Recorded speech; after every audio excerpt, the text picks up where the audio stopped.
26/11चा नायक, मुंबईला वाचवण्यासाठी प्राणाची बाजी लावणारा शूर NSG कमांडो आणि आज तोच माणूस गांजाचा डॉन म्हणून पोलिसांच्या तावडीत सापडलाय।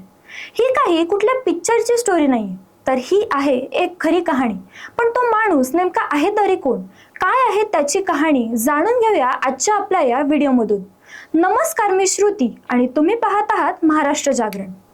तर मित्रांनो, ही कहाणी आहे बजरंग सिंगची। पोलिसांनी दिलेल्या माहितीनुसार त्याच्याकडून तब्बल 200 किलो गांजा जप्त करण्यात आलाय। बजरंग हा गांजा तेलंगणा आणि ओडिशातून आणून राजस्थानमध्ये तस्करी करत होता आणि तेव्हाच त्याला पोलिसांनी रंगेहात पकडले। राजस्थान ATS आणि अंमली पदार्थ विरोधी पथकाने संयुक्तपणे ऑपरेशन गांजणे राबवून बजरंगला पकडलं। पण मंडळी, हा बजरंग सिंग नेमका आहे तरी कोण ते आता बघूया। मूळच्या राजस्थानच्या सिकर जिल्ह्यातील फतेहपूरचा रहिवासी असलेला हा बजरंग सिंग साधारण कुटुंबातून आलेला आहे। शालेय शिक्षण संपवण्याआधीच त्याने थेट BSF मध्ये भरती घेतली। लढाऊ वृत्ती, अंगकाठी आणि धैर्यामुळे त्याची NSG कमांडो म्हणून निवड झाली। कमांडो म्हणून बजरंगने 7 वर्ष दहशतवाद विरोधी कारवायांमध्ये सक्रिय सहभाग घेतला। तसेच बजरंगने भारताच्या इतिहासातील सर्वात मोठा मानला जाणारा ताज हॉटेलवर झालेल्या हल्ल्याच्या ऑपरेशनमध्ये बजरंग सिंगही सहभागी होता। त्याच वेळी ताज हॉटेलवर हल्ल्यावेळी बजरंगने दाखवलेलं धैर्य, समर्पण आणि देशासाठीची निष्ठा या सगळ्यांमुळे बजरंगचं नाव शौर्याच्या पानावर लिहिलं गेलं। 2021 मध्ये बजरंग निवृत्त झाला, पण जसा जसा काळ पुढे सरकला तसं त्याची ही परिस्थिती बदलली। निवृत्तीनंतर बजरंगने राजकारणात प्रवेश करण्याचा प्रयत्न केला, मात्र त्याला अपेक्षित असं यश मिळालेलं नाही। निराशेच्या छायेत त्याने गुन्हेगारीचा मार्ग स्वीकारला। अंमली पदार्थांच्या जगात तो उतरला आणि थोड्याच काळात बजरंगने गांजाच्या तस्करीचं साम्राज्य उभं केलं। याआधी 2023 मध्ये देखील त्याला याच प्रकरणात अटक झाली होती। हैदराबादमध्ये 100 किलो गांजाच्या तस्करी प्रकरणी पोलिसांनी त्याला पकडलं होतं, मात्र नंतर जामिनावर त्याची सुटका झाली। जामिनावर सुटून आल्यानंतर देखील बजरंगने तस्करी थांबवली नाही, तर उलट आणखी मोठ्या प्रमाणात तो या धंद्यात गुंतला गेला।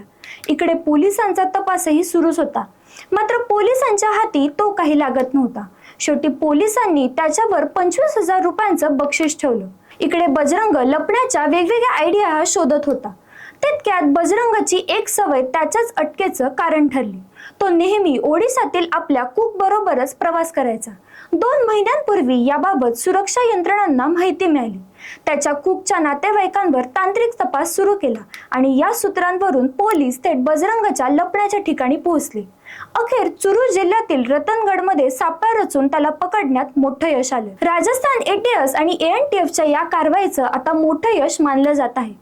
तसंच पोलिसांना असा विश्वास आहे की या अटकेनंतर राजस्थानमधील गांजाच्या तस्करीचे अनेक मार्ग बंद होतील आणि मोठं नेटवर्क उद्ध्वस्त होईल। ज्यानं मुंबई शहराचं रक्षण करण्यासाठी स्वतःचा जीव धोक्यात घातला, तोच बजरंग सिंग आज गांजाचा डॉन म्हणून ओळखला जातो। ही गोष्ट केवळ धक्कादायकच नाही, तर विचार करायला भाग पाडणारी आहे।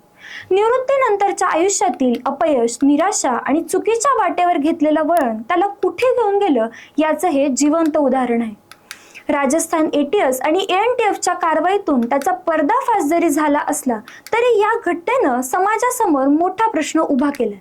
देशासाठी लढणाऱ्या जवानांना निवृत्तीनंतर योग्य दिशा, आधार आणि संधी मिळाली नाही तर त्यांची पावलं गुन्हेगारीकडे वळण्याची ही भीती कायम राहते। या सर्व प्रकरणाबद्दल तुम्हाला काय वाटतं हे कमेंट्समध्ये नक्की सांगा। पुन्हा भेटू एका नव्या स्टोरीसह, तोपर्यंत पाहत रहा महाराष्ट्र जागरण। धन्यवाद।